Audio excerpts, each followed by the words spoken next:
Okay, we're going to take a look at the CDD stitch, which is the center double decrease stitch that is found in my off the grid beanie pattern. This stitch is really helpful for creating a really beautiful effect. It's the singular stitch that has helped me create the crown for this pattern. But the other reason why I really love this center double decrease is because when you are working with high stitch counts, you're decreasing 2 stitches at a time, which helps you eliminate stitches of your overall project without having to have, in this case, it would be 16 or more rows for the decrease for the hat. But for the effect and for this pattern, I chose to use the center double decrease. And this is how that goes. So right before we're ready to do our decrease, what we're going to do is we're going to slip these 2 stitches together as if to knit.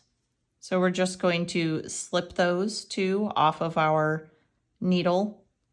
And you can see that when I do that, when I slip them together knitwise, they actually change positions on my needle, on my right hand needle.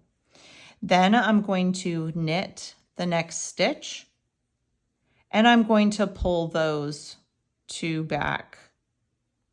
I'm going to pass them over the stitch that I just knit. Sometimes it gets a little wonky in the back, but if you are noticing that your stitches aren't looking right, or your contrasting yarn is actually over the top of your center double decrease, the chances that you slipped the stitches one at a time rather than both of them together is probably the case. So I'm going to demonstrate that one more time, but at the end of the row, so you can see what that looks like. So we're going to go ahead and knit per the pattern until we have 2 stitches left.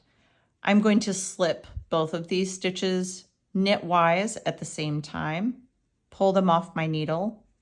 I'm going to set my stitch marker aside, and I'm using the first stitch from the next round to complete my CDD. Okay, so knit that, pass over the next 2 stitches, and then we're going to replace the stitch marker and carry on our way.